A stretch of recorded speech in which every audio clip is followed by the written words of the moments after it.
ഒരു ബ്രേക്ക്ഫാസ്റ്റിന് പാൽ കുഴക്കട്ടയാണ് ഉണ്ടാക്കുന്നത്. അതിന് വേണ്ടിയിട്ട് ഒരു ബൗളിൽ കുറച്ച് അരിപ്പൊടി എടുത്തിട്ടുണ്ട്. പത്തിരിയുടെ അപ്പത്തിൻ്റെയൊക്കെ പാകത്തിനുള്ള അരിപ്പൊടിയാണ് എടുത്തിട്ടുള്ളത്.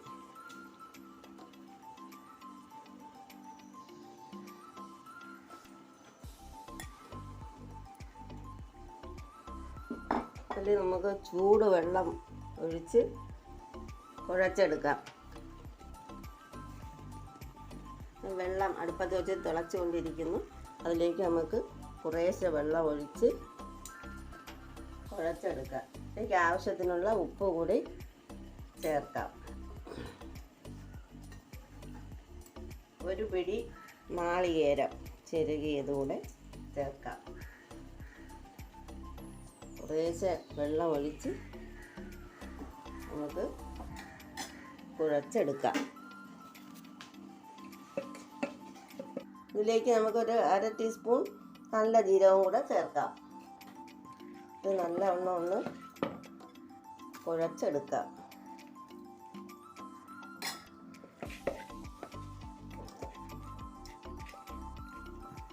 കുഴക്കട്ട ഉണ്ടാക്കുന്നതിന് വേണ്ടി ഒരു പാത്രം അടുപ്പത്ത് വെച്ചിട്ടുണ്ട്. അതിലേക്ക് നമുക്ക് ഒരു തേങ്ങാപ്പാൽ, ഒരു മുറി തേങ്ങയുടെ പാലാണ് എടുത്തിട്ടുള്ളത്. അത് നമുക്കിതിലേക്ക് ഒഴിച്ചു കൊടുക്കാം. അല്പം ഉപ്പ് കൂടെ ചേർക്കാം.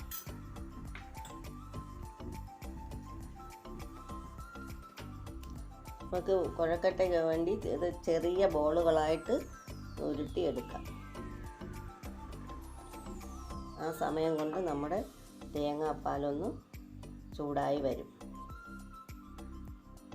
വലിയ ബോൾ വേണ്ട, അധികം ചെറിയ ബോളുകളായിട്ട് ഉരുട്ടിയെടുക്കാം. നല്ല ടേസ്റ്റാണ് ഈ പാൽ കുഴക്കട്ട. ഞാൻ ഇടയ്ക്കിടയ്ക്ക് ഉണ്ടാക്കാറുള്ളത്. ഈ പാകത്തിന് നമുക്ക് എല്ലാം ഒന്ന് ഉരുട്ടിയെടുക്കാം. തേങ്ങാപ്പാൽ ചൂടായി വരുന്നുണ്ട്. ഇതിലേക്ക് കുറച്ച് തേങ്ങ കൂടെ ഇട്ട് കൊടുക്കുക. അപ്പോൾ നല്ലൊരു ടേസ്റ്റ് ആയിരിക്കും.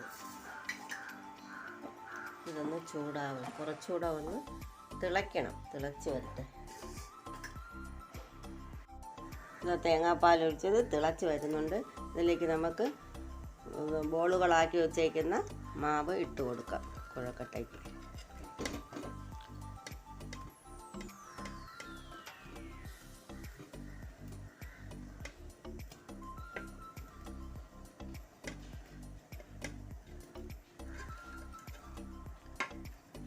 ഒരല്പം കഴിഞ്ഞിട്ട് നമുക്കൊന്ന് ഇളക്കി കൊടുക്കാം.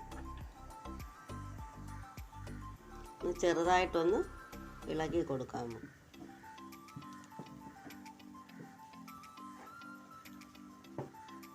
തിളയ്ക്കുന്നു. ഒരു 10-15 മിനിറ്റ് കൂടെ ആകുമ്പോൾ ഇത് വെന്ത് കിട്ടും.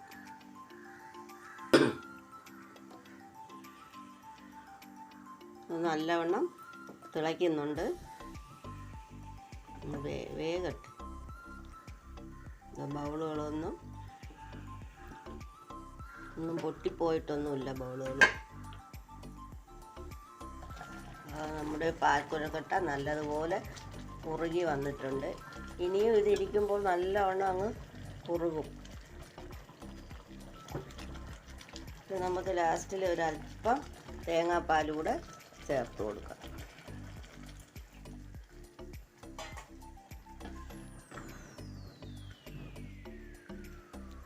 ഈ പാകത്തിന് കുറുകിയിരിക്കും. ഇത് തണുത്ത് വരുമ്പോഴേക്ക് ഇച്ചിരി കൂടെ കുറുകി വരും. പാൽ കുഴക്കട്ട തയ്യാറായിട്ടുണ്ട്. ഇതെല്ലാവരും ഉണ്ടാക്കി നോക്കണം. എല്ലാവർക്കും അറിയാം. ഇതിൽ ചിലർ മധുരം ചേർക്കും, പഞ്ചസാരയോ എന്തെങ്കിലും. ഇപ്പോൾ ഉപ്പും ചേർത്തിട്ടുണ്ട്, ജീരകം എല്ലാം ചേർത്തിട്ടുണ്ട്. നല്ല ടേസ്റ്റാണ്. നല്ല ആ തേങ്ങാപ്പാലിൻ്റെയൊക്കെ നല്ലൊരു മണം വരുന്നുണ്ട്. എൻ്റെ വീഡിയോ ആദ്യമായിട്ട് കാണുന്നവരുണ്ടെങ്കിൽ ഒന്ന് സബ്സ്ക്രൈബ് ചെയ്ത് ലൈക്ക് ചെയ്ത് ഷെയർ ചെയ്യണം. കുഴപ്പമില്ല, റെഡിയായി.